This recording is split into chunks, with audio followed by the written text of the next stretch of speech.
This one was a shocker, wasn't it? I mean, what started as one-way traffic for Kyoji Horiguchi ended in a car crash. been very well said. That was like poetic. Sergio Pettis with the spinning back fist knocks out Kyoji Horiguchi in round 4, 3 minutes and 24 seconds.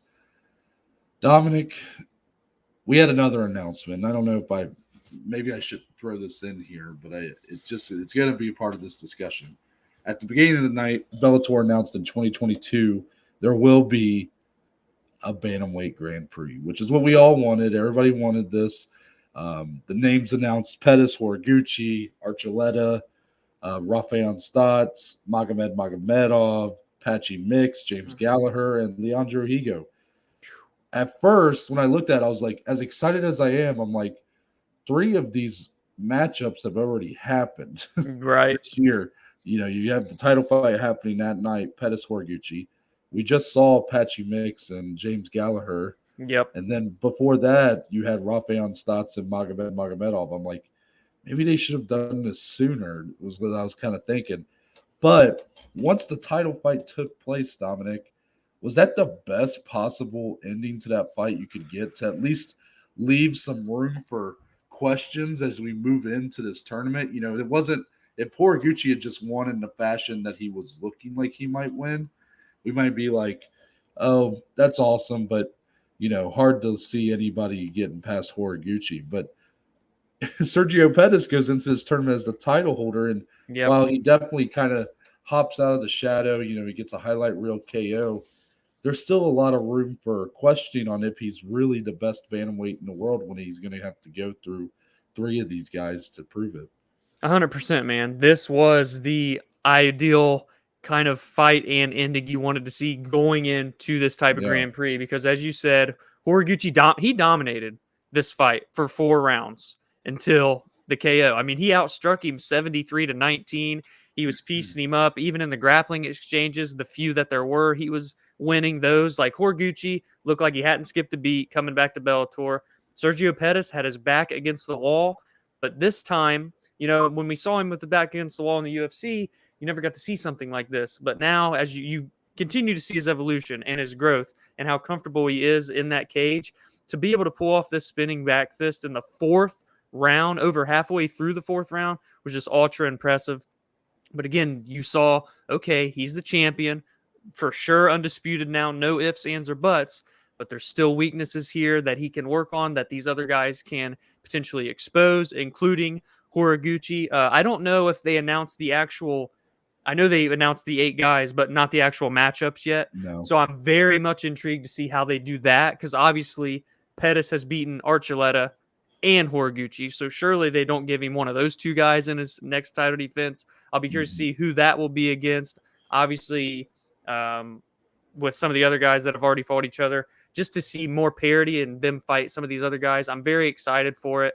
But yes, this fight specifically did, it's a great way to kind of really pull in interest for this Bantamweight Grand Prix. Very much 8 highest level elite talents in the Bellator Bantamweight division. I'm super stoked for what Bellator has to offer in 2022. Yeah, I mean, there's no question that when you announce a Grand Prix and you already have a title fight on the same night, obviously Pettis won fair and square. He is the clear champion. I'm not trying to say there's room to question that. I just think you look at how much he got dominated for the first 4 rounds of this fight, you definitely have to wonder if this guy can remain the top bantamweight in the promotion when you go through a tournament like that. I mean, the pressure is on at that point. 8 guys, one of you is going to leave the champion. You have to defend your belt each round. Right. I mean, crazy. We could be looking at potentially Sergio could even lose round 1. Yeah. Then you just have a new champion before the tournament's even over. Yeah. Right. So very, very interesting as we move to the Grand Prix. But what would you say to the people that I saw that were saying that this was lucky, that this was a lucky shot? What would be your response to that? Come on, guys. It's MMA, baby. Anything can happen. And this is not like he just threw the shit for giggles. Like, he saw the opening. Horiguchi was leaning a certain way. He threw the fucking spinning back fist and it landed. What more can you say? I mean, he threw the shit for giggles. I mean, it was very well timed. It was very calculated. Obviously, with crazy knockouts like this, there's always a hint of luck, but I'm not going to sit here and shit on the guy. It was so impressive. And he showed just his athletic ability and his skill set. And like I already said, he continues to evolve and grow. I've never seen Sergio Pettis throw a spinning back fist before, let alone finish a fight via that. And then he knocks out Horiguchi with it to defend his title. So yeah, man, that was just so impressive. And I want to counter back at, with another question. And that's just something real simple, real subtle. Out of these 8 guys in this Grand Prix, being that Pettis has already beaten 2 of them, who would you like his first kind of matchup in that tournament to be, and subsequently his next title defense at the same time? Magomedov.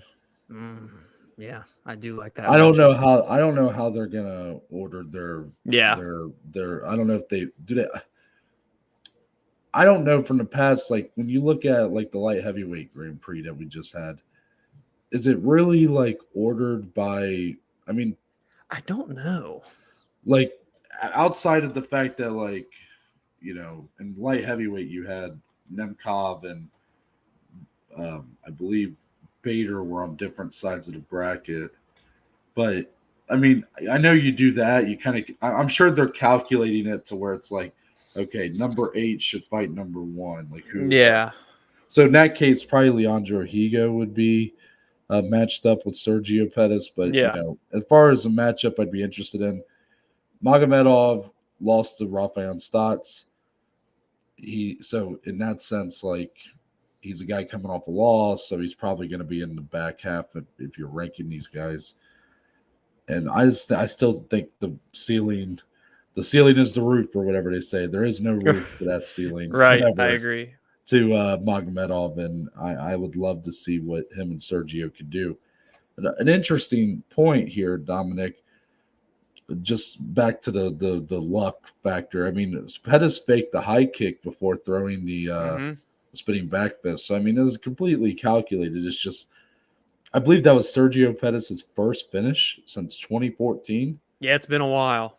So, amazing stuff. I remember, I think I saw Aaron Bronstetter tweeting during the fight that maybe it was after round 3, because at that point it was pretty clear. It was 3-0 Horiguchi. He said Pettis will need a finish, hasn't gotten one since, I don't know if it was 2014 or whatever. So basically kind of saying it's looking like he might lose this. And, then you see MMA does what MMA does, and it creates that magic. And this was it was a big moment.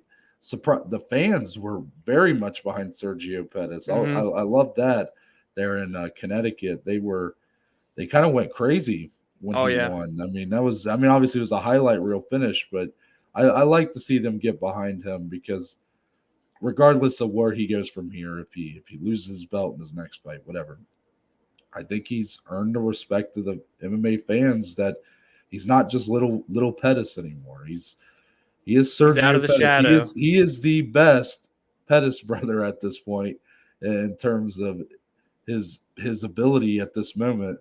And he's in the most interesting division in Bellator, and I think that's just going to remain true for the next few years.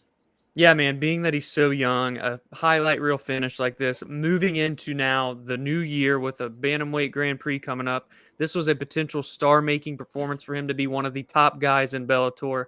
Very excited to see how he fares in the Grand Prix. Did you have a name in mind that you would like to see him face in round 1? When I immediately asked the question, I thought of who I would say if you were to counter offer me, and I thought Patchy Mix.